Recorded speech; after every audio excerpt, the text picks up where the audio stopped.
Bueno, muchas gracias por la presentación y gracias por invitarme y meterme en el marrón de tener que preparar 40 minutos de charla. Pero voy a hacer lo que pueda. Voy a hablar del Estado como problema historiográfico, a lo que me refiero en la Edad Media. A lo que me refiero con esto es que voy a intentar mostrar algunas perspectivas historiográficas que problematizan, que plantean la existencia del Estado en la Edad Media como un problema, ¿no? Planteo o bien que no existe o bien debilitan un poco esa existencia. Entonces es importante, no voy a hablar de historia, voy a hablar de historiografía, que son dos cosas diferentes, ¿no? La historia se refiere a los hechos y las estructuras sociales del pasado, y la historiografía un poco a las claves interpretativas a partir de las cuales se elaboran interpretaciones, a la formulación de categorías, en este caso políticas, como la del Estado, o a la elaboración de relatos, ¿no? Y en este sentido lo que voy a hablar es de determinados historiadores y las ideas que tienen, ¿no? Y también en este sentido es importante hablar de los contextos intelectuales en los que surgen estas ideas. Me gustó lo que dijo Adrián al principio de las virtudes epistémicas, porque los historiadores de los que voy a hablar son historiadores perfectamente mainstream o hegemónicos, no son tarados libertarios ni locos de ningún sitio que escriben en blogs, sino son gente que ha estado en la universidad, pero aún así plantean cuestiones muy interesantes, creo, y merece la pena entablar un diálogo o aprender de ellos, ¿no? Y en este sentido hay una virtud que es la de la docilidad, que digamos que un poco es suprimir un poco una soberbia intelectual de creer que ya sabemos, y aprender de gente que tiene perspectivas muy diferentes a las nuestras. Lo que voy a hacer en los 40 minutos que me quedan es estructurar esta charla en cuatro puntos. En primer lugar, voy a plantear una serie de consideraciones de por qué el Estado es un problema historiográfico y por qué esto es relevante en este foro, ¿no? No es una cuestión simplemente académica, sino que tiene consecuencias políticas. Después voy a hablar de la obra de un historiador alemán de los años 40, que se llama Otto Brunner. En tercer lugar, voy a hablar de un debate en torno a la violencia en la Edad Media, que se da en los años 90, y después, si me da tiempo, voy a hablar de la perspectiva que plantean o que han planteado en los últimos 50-60 años algunos historiadores del derecho que han criticado el uso del concepto de Estado a la hora de hablar del sistema político medieval, ¿no? Entonces, ¿por qué el Estado es un problema historiográfico? En primer lugar, creo que habría que plantear que el Estado, entendido como en la definición weberiana de monopolio de la violencia legítima sobre un territorio determinado, es una construcción social, es una construcción histórica. Es decir, no es una institución que exista de manera necesaria en el orden social, ¿no? Se trata de un fenómeno contingente, podría no existir, y la existencia del Estado, como toda institución, o como casi todas las instituciones, depende de valoraciones, de perspectivas, de acciones y representaciones de los individuos y los grupos en sociedad. Esto ocurre con todas las instituciones, no es una idea especialmente radical. Lo que pasa es que en el Estado se da también un fenómeno que es el de la naturalización. Es decir, no se reconoce esa contingencia, sino que se asume que en toda sociedad tiene que existir un Estado, al menos en toda sociedad mínimamente compleja, ¿no? Entonces tenemos a los hombres del Cromañón con carteras del ministerio, por ejemplo, ¿no? Y esto es un problema de naturalización, ¿no? Se asume como natural una institución que es contingente, que es una operación fundamentalmente ideológica. Y hay otra operación ideológica que también tiene que ver especialmente con la construcción de relatos historiográficos, que es la de universalización. Hablaba Óscar antes, iba a decir Dani, de cómo en el siglo XIX la historiografía pues digamos se construye alrededor de la idea de Estado y busca construir el Estado, y lo que ocurre en ese momento también es que se toman toda una serie de conceptos vinculados a las instituciones y a la política de la época, por ejemplo la soberanía, la distinción entre lo público y lo privado, la distinción entre sociedad civil y Estado, el propio concepto de civilización, y se universalizan, se asigna a momentos históricos que no les son propios, ¿no? Y por ejemplo, uno coge un manual de historia del siglo XIX y abre, encuentra la prehistoria, tal, los primeros estados mesopotámicos, ¿no? Una ciudad como Ur, podían ser 5.000 habitantes en alguna época, es un estado, ¿no? Y eso es un elemento de universalización, que es una operación ideológica. Se toma lo que es particular de una época, del siglo XIX, y se asigna a todas las épocas. Es una inversión de la realidad, un falseamiento, pero que va más allá de una mentira, ¿no? Es en ese sentido una operación ideológica. Y después también hay otro fenómeno de naturalización del Estado, en la medida en la que esto se toma como la entidad política fundamental. El punto de referencia a partir del cual se establece pues, cualquier tipo de clasificación de formas políticas, ¿no? Por ejemplo, en este sentido, en un artículo de 2003, un medievalista, Rhys Davies, recogía algunos términos que se empleaban en el momento para referirse a unidades políticas medievales. Protoestados, cuasiestados, mini-estados inestables, estados en miniatura, ciudades-estado, estados regionales, estados extensos, etc. ¿no? Es como si no pudiéramos pensar las categorías políticas fuera de la referencia al Estado. En ese sentido también es interesante las ideas de un antropólogo que se llama Pierre Clastres, que criticaba a los antropólogos que hablan de sociedades sin Estado como si fuera una ausencia, una carencia que tiene. Él después hablaba de sociedades contra el Estado, que tampoco sé hasta qué punto es mucho mejor en términos epistémicos, pero esa idea está clara, ¿no? Parece que necesitamos siempre referirnos al Estado para poder pensar la organización política, ¿no? Ya sea clasificando una cosa como Estado o clasificando una cosa por esa carencia de estatalidad. Entonces, ¿cuál es la relevancia de estas consideraciones, que son así un poco genéricas? Por un lado está un problema epistémico, intelectual, que es la cuestión de la alteridad, ¿no? La cuestión de cómo nos enfrentamos a sociedades, cómo nos enfrentamos intelectualmente a sociedades que son radicalmente distintas a las nuestras en relación al orden político, y que no podemos pensar a partir de nuestras propias categorías políticas. Y luego está un problema que es de orden político, que es que esta naturalización de la que hablo del Estado impide o coarta o dificulta pensar e imaginar alternativas al mismo, ¿no? Si asumimos que el Estado es connatural a la sociedad, de alguna manera cualquier intento de crítica, intento de pensar una alternativa se coarta, ¿no? Si el Estado ha existido siempre, ¿cómo va a dejar de existir? Entonces, el enfrentarnos al problema epistémico, al problema de la alteridad, puede ayudarnos a reflexionar o imaginar sociedades diferentes, no necesariamente imitando sociedades del pasado, sino pensando a partir de ellas. Y esto es lo que quiero hacer planteando la obra de algunos historiadores que han criticado ese uso del concepto de Estado para la Edad Media. El primero de ellos, como decía, es un historiador de origen austríaco que vivió en Alemania, nació a finales del siglo XIX, murió en el 1982, que se llama Otto Brunner, y es un historiador muy controvertido porque fue simpatizante del nazismo y desarrolló parte de su obra está vinculada a categorías, no categorías nazis, pero fue utilizado por el régimen nacionalsocialista, las ideas en torno al Volk o a la tierra, ya que escribe en 1939 un texto que se llama, que podríamos traducir en español, Tierra y Poder, estructuras de gobierno de la Austria medieval, en el que busca reconstruir intelectualmente las estructuras políticas medievales, y esto lo hace a partir de una crítica de la historiografía jurídica de corte positivista, ¿no? Que ve en el Estado como la culminación de la civilización. Pero ya te digo, aunque hay partes de la obra que tienen así un carácter más nacionalista alemán, hay otros elementos que son de mucho interés, sobre todo esa idea de crítica a la noción de Estado y el intento de reformular las categorías historiográficas para entender la sociedad medieval no a partir de la estatalidad, sino a partir de los elementos que le son propios, ¿no?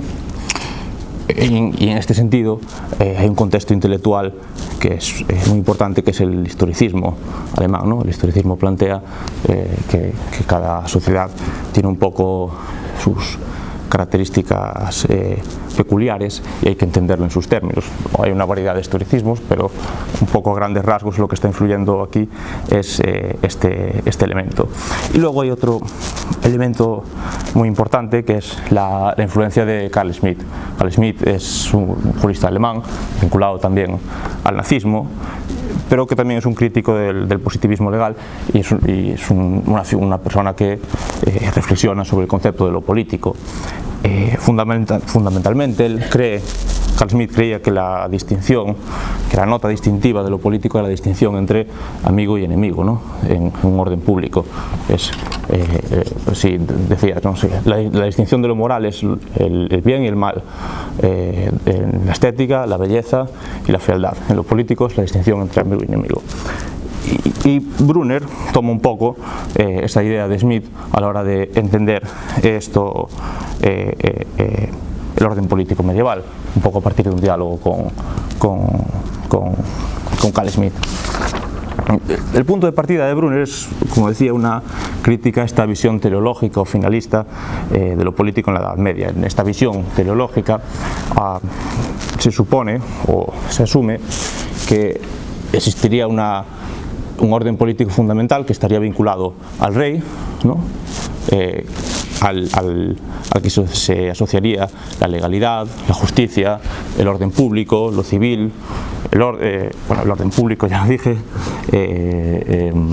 la paz, etcétera. Y frente a esto estaría la violencia propia del mundo nobiliar, que se entendería como caótica, como irracional, como interesada, ajena al derecho, ¿no? Simplemente una imposición de fuerza, y que el recorrido, la historia fundamental que hay que construir es una historia de construcción del Estado frente a ese caos y esa violencia nobiliar. Es una perspectiva claramente estatalista que asume que el Estado es un fenómeno propio o común en todo orden social, y cuyo crecimiento, ¿no?, se define por oposición al caos y a la violencia. Para alejarse de esta perspectiva, Brunner recurre al estudio de una práctica específica, que es la práctica que es el feudo, ¿no? El feudo, pues difícil de traducir al español, es como una faida o una venganza ritual. Es una práctica política estructurada en la que un señor o un grupo emplea la fuerza para reclamar un derecho que considera agredido, ¿no? Nos podemos imaginar un señor medieval que considera que otro señor ha invadido sus tierras y ha robado a sus campesinos o ha destruido su puente, y emprende una guerra contra ese otro señor para reclamar que le devuelvan su derecho. Y la cuestión fundamental es que este tipo de violencia, este tipo de guerra, ocurre en el interior de las formaciones políticas medievales, como el reino o el principado territorial, que usualmente se identifican con el Estado, ¿no?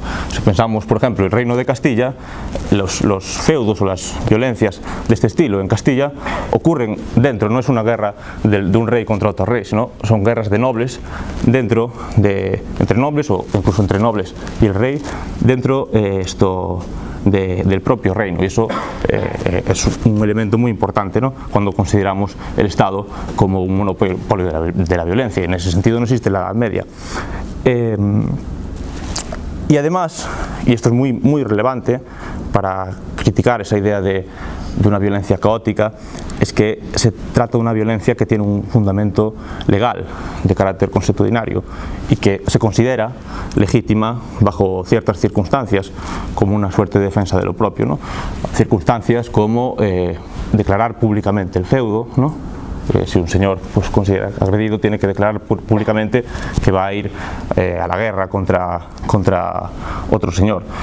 Hay límites en lo que se puede violentar, ¿no? No se puede atacar la casa del señor, se pueden atacar los caminos, hay ciertas violencias que no están permitidas, o sea, hay una serie de elementos que regulan o estructuran de manera constitucionaria, no es una estructuración legal que dependa del rey, no es que el rey haya declarado unas normas sobre el feudo y que los señores las sigan, sino que se establece esto constitucionalmente.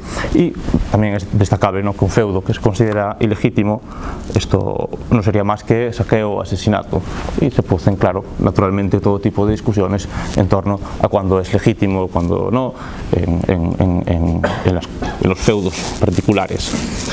Esto directamente, o sea, la existencia de este tipo de prácticas, que además Brunner afirma que en Austria duran hasta el siglo XVII, elimina completamente la noción de Estado como monopolio de la violencia legítima, ¿no? Si pensamos que el Estado es un grupo que monopoliza la violencia en un territorio determinado, y identificamos ese Estado con el rey y su administración, que existan este tipo de fenómenos imposibilita que podamos hablar del Estado de la Edad Media, ¿no? ¿Se entiende esto? Porque hay violencias legítimas que están por debajo del orden estatal, o del orden monárquico, no están bajo el control de reyes, príncipes o emperadores. Y no es una práctica que lleven a cabo solo los señores, también la llevan a cabo las ciudades, asociaciones juramentadas, incluso en ciertas ocasiones sociedades campesinas, y además forman, según Brunner, el elemento constitutivo del orden político medieval. ¿Por qué?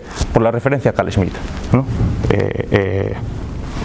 La enemistad, la definición de la enemistad entre los participantes del feudo es un elemento fundamental de la Edad Media, en el orden político medieval, y eso remite a esa idea de Schmitt de la enemistad como una de las notas distintivas de lo político. Pero además, y en esto Brunner critica a Schmitt, la amistad también es muy relevante, porque cuando un señor declara una guerra a otra, sus familiares, sus vasallos, o incluso a veces su señor, están obligados por sus relaciones de amistad con ese señor, relaciones de vasallaje, de familiaridad, que se consideran como amistad, a asistirle. En ese sentido, el feudo estructura políticamente la sociedad en diferentes grupos enfrentados,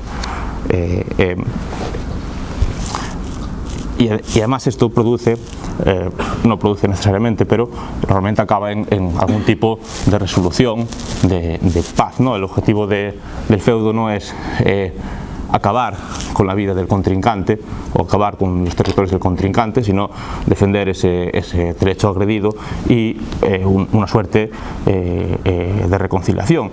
Y en ese sentido se está aquí produciendo lo político, ¿no? Redefiniendo amistades y enemistades, esto estableciendo obligaciones, marcando límites, digamos que de alguna manera defendiendo algunos derechos no en el sentido del derecho a la vivienda, el derecho al trabajo o algo así, sino el derecho divino, el derecho de un señor, etc.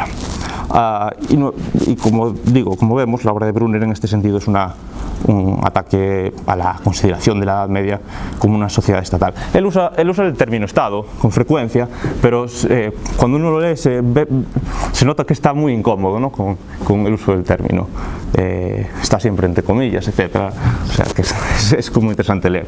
Esto que digo del feudo tampoco abarca toda la obra de Brunner, de Tierra y Poder, que es una obra bastante complicada, pero es el punto de partida que utiliza para criticar esta idea de Estado medieval. Y además Brunner, a pesar de sus afiliaciones nacionalsocialistas, será muy influyente en autores posteriores que de nuevo son críticos con la idea de considerar la Edad Media como una sociedad estatal.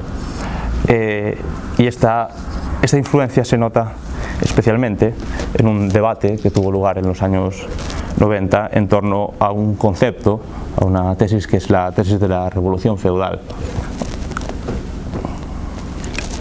Este concepto, que también se le llama a veces revolución del año 1000 o mutación feudal o mutación del año 1000, tiene su origen en los años 50 en la obra de un medievalista, esto que desarrolla la idea de que en torno al año 1000 tiene un lugar un cambio radical en el orden social medieval. Duby considera que los poderes públicos carolingios, el imperio carolingio había caído en el 888 aproximadamente, pero Duby considera que a pesar de esta caída formal permanecen unos poderes públicos que tendrían una cierta nota de estatalidad, una especie de orden jurídico en los que los problemas se tendrían que resolver en la corte, ¿no? El tribunal del conde, etcétera. Pero en torno al año 1000 tiene lugar un cambio que fundamentalmente es la emergencia de un nuevo grupo social. Son los caballeros castellanos de Castilla, no castellanos de Castillo, no castellanos de Castilla. Esto también una sujeción del campesinado libre y una suerte de violencia de carácter irracional, opresiva, afectiva, ¿no? Y es una tesis claramente, y así lo critican después otros historiadores, de carácter estatalista, ¿no? Primero tienes un orden público estatal con diferenciación entre gobernantes y gobernados, con un orden público, con una justicia. De repente llega un grupo de caballeros así muy violentos, acaban con este orden público y aparece, ¿no?, la servidumbre, la violencia, la irracionalidad, etcétera, ¿no? Toda la tesis tuvo muchísimas críticas en principios de los años 90. Por ejemplo, se considera que las ideas de Duby en relación a la evolución de la servidumbre son equivocadas, en relación a la emergencia de vínculos feudales, pero lo que me interesa es la crítica a la consideración de la violencia de los caballeros, que está también influenciada por Brunner, ¿no? Porque un elemento central en la legitimación del Estado es toda la cuestión evidentemente de evitar la guerra de todos contra todos, etcétera, ¿no? Que algunos quieren ver en lo que le llaman anarquía feudal un ejemplo de esa guerra de todos contra todos. Pues contra esto se alza valientemente un grupo de medievalistas norteamericanos que son perfectamente mainstream, pero tienen ideas alternativas respecto a la función de la violencia en la sociedad entre los siglos IX y XII, ¿no? Por decir nombres, son figuras como Frederick Cheyette, Patrick Gary, que hablaré un poco después, o Stephen White.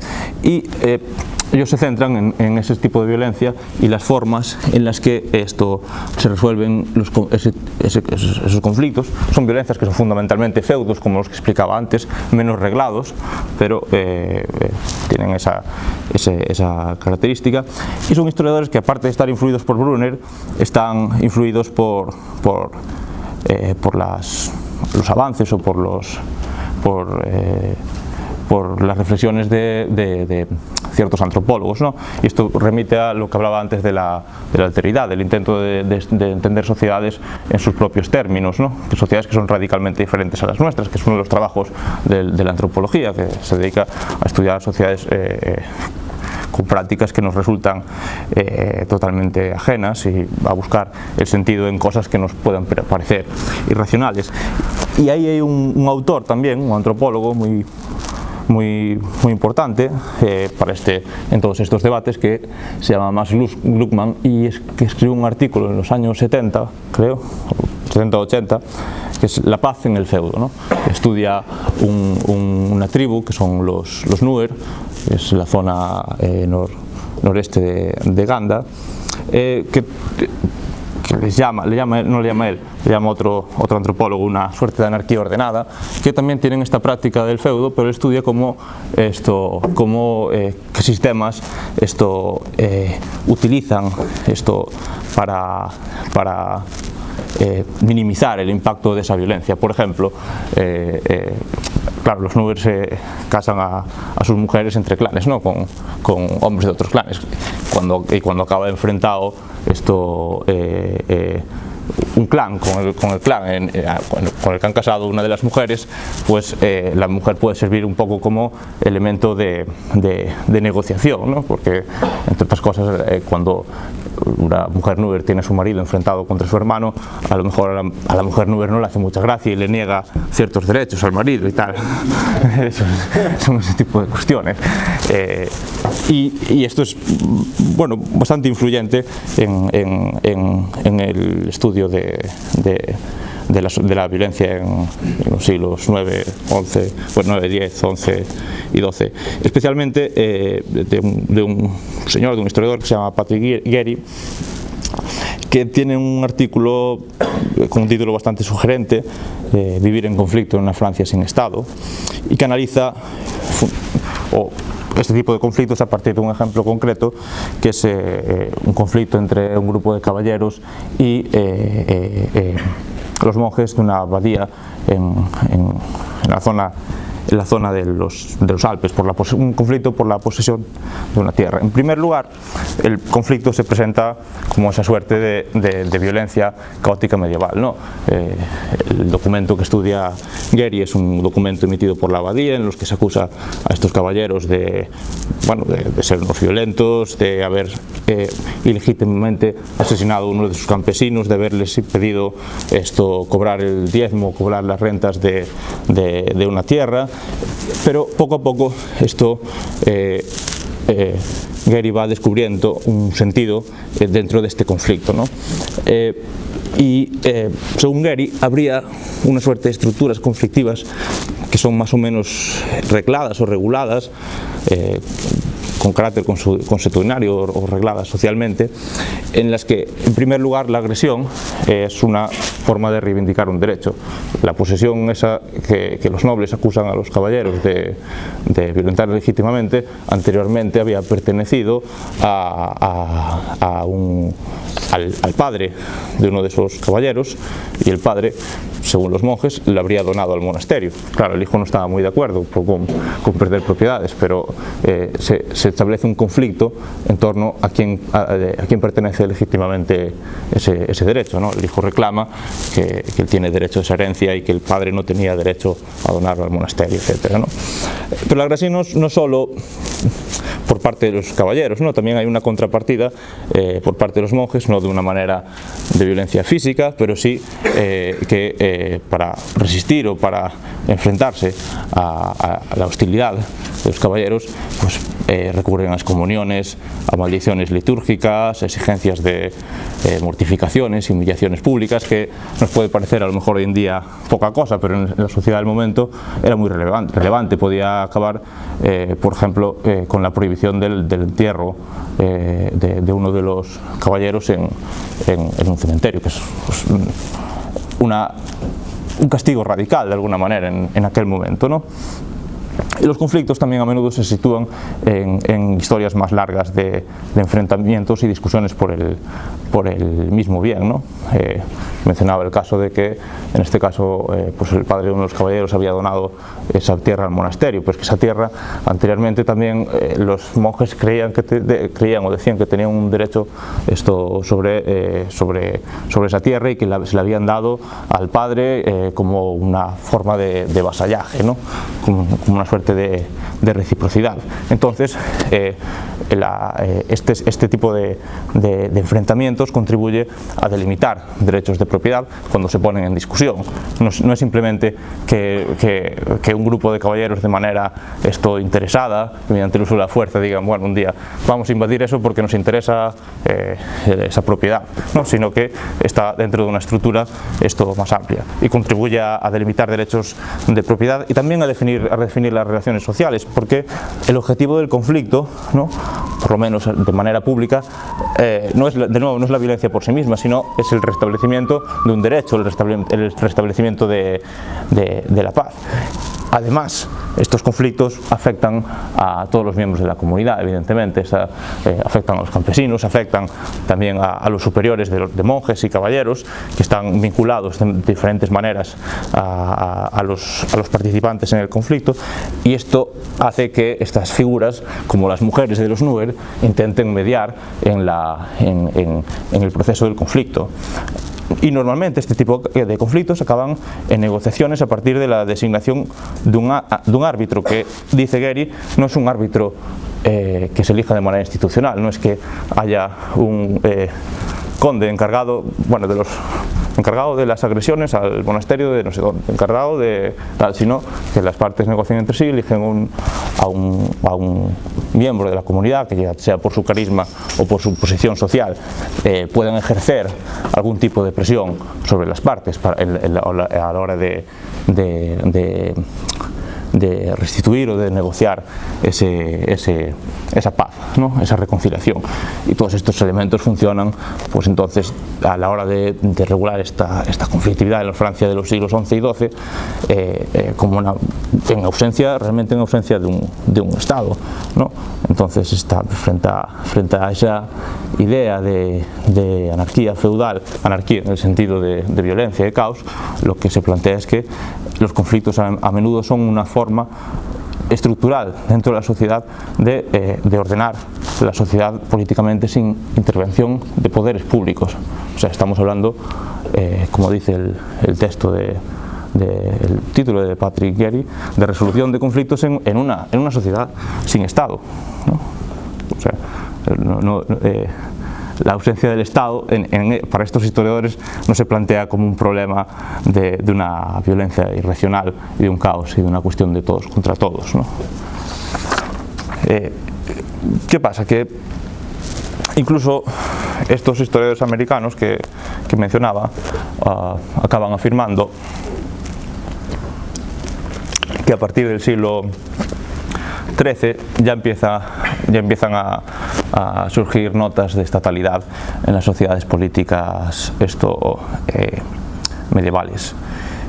Pero también hay otros historiadores que incluso para el siglo XIII, XIV y XV, incluso más allá, niegan que se pueda hablar de Estado, que son fundamentalmente historiadores vinculados a la historia jurídica, a la historia del pensamiento. Usualmente en historia medieval se habla de un surgimiento o de unos orígenes del Estado moderno a partir del siglo XIII, ¿no? Hay un libro muy famoso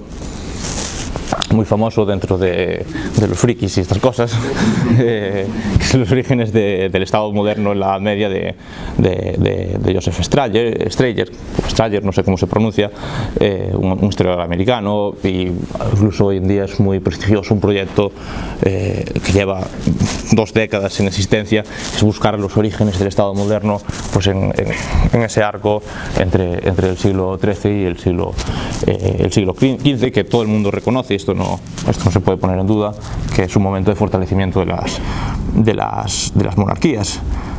Pero sí se puede poner en duda, y se ha hecho, que este fortalecimiento deba clasificarse, deba entenderse como un momento de emergencia del Estado, ¿no? Entonces hay un grupo de historiadores del derecho que en la segunda mitad del siglo XX, estoy pensando, hay un historiador italiano que es Pietro Costa, Bartolomé Clavero, que era un jurista español que murió hace poco, y un portugués que es más modernista que medievalista, pero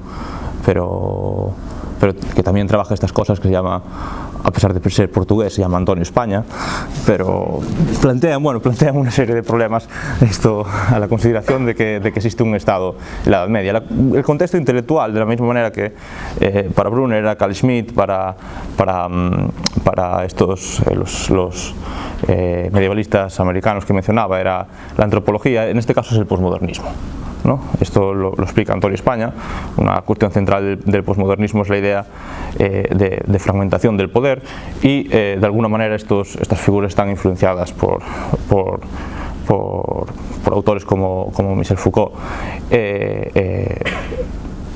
y lo aplican bien, porque entienden efectivamente que la sociedad medieval es una sociedad en la que el poder está fragmentado, no hay una institución que concentre el poder. ¿Cómo lo entienden ellos? Primero hablan de una pluralidad de fuentes del derecho en la Edad Media, ¿no? La costumbre, el derecho canónico, ¿no? o el derecho romano, que tienen los tres la nota, la idea, o sea, se pueden pensar como derechos que no están asociados a entidades políticas que se asemejen a estados actuales, ¿no? La costumbre funciona tanto a nivel local como a nivel de un reino, como a nivel de un gremio, por ejemplo. El derecho canónico funciona a nivel eclesiástico, el derecho romano funciona a partir del siglo XIII, por toda la Europa medieval. Incluso cuando los reyes hacen intentos legislativos fuertes, como es el caso de las partidas de Alfonso X, la mayor parte del derecho, la mayor parte no me atrevo a decir tanto, pero según Bartolomé Clavero, buena parte del derecho que contienen las partidas es simplemente derecho romano. Alfonso X no se sentó un día con un grupo de juristas y creó el derecho de las partidas. Simplemente coge derecho romano y lo adapta a la sociedad castellana de la época. Entonces no se puede pensar esto en la política medieval, la política y la práctica jurídica medieval, como partiendo de unas monarquías, de unos reyes que creen leyes ex nihilo, que es un poco la característica de la soberanía a partir del siglo XVI y XVII, sino que en la Edad Media el derecho precede al orden político, ¿no? Hay un derecho divino, que es la propia constitución de la realidad, un derecho natural, la constitución moral de la realidad, también por orden divina, o incluso un derecho humano, y esto precede a cualquier iniciativa legislativa. El ejercicio fundamental de la Edad Media, el ejercicio político fundamental, no es hacer el derecho, sino que es decir el derecho, ¿no? Es la idea de Pietro Costa, habla de jurisdictio, ¿no? De jurisdicción. Y en ese sentido, en la sociedad medieval, en el pensamiento político, se concibe la sociedad como un conjunto jerarquizado de jurisdicciones, ¿no? De personas que ejercen el poder a partir de esta jurisdicción, de este decir el derecho, y en cuya cima efectivamente está el rey y el emperador, pero el rey o el emperador no, aunque sea en la cabeza del cuerpo, que es una imagen muy medieval, no absorben las funciones del resto del cuerpo, ¿no? En ese sentido, en la medida en la que una nota distintiva del Estado es la soberanía, la capacidad de crear el derecho y crear el orden jurídico, en este sentido no existe Estado en la Edad Media, ¿no? Porque no tiene la capacidad de crear el orden jurídico, sino que el orden jurídico lo precede a los monarcas o a los gobernantes. Esto no quiere decir que en la Baja Edad Media, en buena medida por influencia del derecho romano, no creen a veces leyes, no se creen derechos, pero hay dos matices. La creación del derecho en la Edad Media por parte de monarcas, príncipes, etcétera, no se entiende como una creación de un orden jurídico ex nihilo, sino como un perfeccionamiento, como una actualización de un derecho preexistente, ¿no? Por ejemplo, si existiera una costumbre que fuera contraria a la ley natural, el rey tendría derecho a cambiarla, ¿no? Es una de los elementos que dice Santo Tomás acerca de cuándo se puede hacer derecho. Y además las leyes que crean los monarcas son de manera bastante habitual muy contestadas y muy discutidas, ¿no? en infinitud de ocasiones. Mencionaba antes el caso de las partidas de Alfonso X el Sabio, no sé si os suena, pero las partidas nunca se llegaron a aplicar como derecho en la época de Alfonso X el Sabio, ¿no? Tardaron un siglo o siglo y medio en aplicarse. ¿Por qué? Porque como Alfonso X estaba reivindicándose como el único en última instancia como una suerte de árbitro en última instancia, al que tenían que acudir nobles o ciudades y tal, tuvo un levantamiento nobiliario y un levantamiento urbano. No uno, tuvo dos. O sea, Alfonso X se murió en Sevilla en medio de un levantamiento urbano. no porque lo mataron, se murió de enfermedad, se murió de viejo, pero lo podrían haber matado, se levantó su hijo contra él, vamos, o sea, entonces muchas veces estas leyes son muy discutidas, muy contestadas, y esto se debe a que la legitimidad del monarca para legislar no se debe únicamente a su posición política dentro de ese entramado de jurisdicciones, sino también a los fines que son propios de los actos de gobierno en la Edad Media, que son el establecimiento de la paz y la justicia, el establecimiento del bien común y el buen gobierno del reino, que son fines que son propios de los actos de gobierno del monarca, pero los actos de gobierno también de una ciudad, de un señor o de cualquier entidad de gobierno, ¿no? El gobierno no solo es del monarca, sino que hay una pluralidad de gobiernos. Y en ese sentido, cuando algunos historiadores mencionan la capacidad de los monarcas de hacer leyes como una nota de una protoestatalidad o de unos orígenes de la estatalidad, no están teniendo en cuenta estos límites que son muy notorios a la hora de entender el orden político medieval, o al menos según dicen estos historiadores como Pietro Costa, Bartolomé Clavero, etcétera, que, repito, no son historiadores para nada asociados a ninguna derecha, sino yo creo que Bartolomé Clavero era marxista, etcétera, pero son figuras que tienen ideas interesantes a la hora de pensar el fenómeno del Estado, al menos en la Edad Media. Como conclusión, repetir esta idea, hay una historiografía que naturaliza el Estado, que lo presenta como un fenómeno propio de cualquier sociedad, pero también existen autores, historiadores que desnaturalizan el Estado, que critican el uso desmedido del concepto para entender la sociedad, ¿no? Como son los que he planteado. Retomando además lo que decía Adrián, la necesidad de virtudes epistémicas, de enfrentarnos a gente que parte de posiciones muy distintas a las nuestras, o al menos o incluso contrarias, pero que también tienen elementos muy interesantes y cosas de las que podemos aprender. Y finalmente, ¿no?, la Edad Media como un posible ejemplo de una sociedad sin Estado, ¿no? Hay muchos otros, y esto no quiere decir que la Edad Media sea una sociedad ideal, que no hubiera coacción, que fuera todo una maravilla. No, era una sociedad en muchos sentidos muy violenta, pero que tiene rasgos que nos pueden ayudar a reflexionar e intentar pensar o imaginar una sociedad sin Estado, por lo menos para darnos cuenta de que el Estado no es una condición necesaria del ser humano, sino que ha habido periodos históricos muy largos en los que no ha existido. Muchas gracias.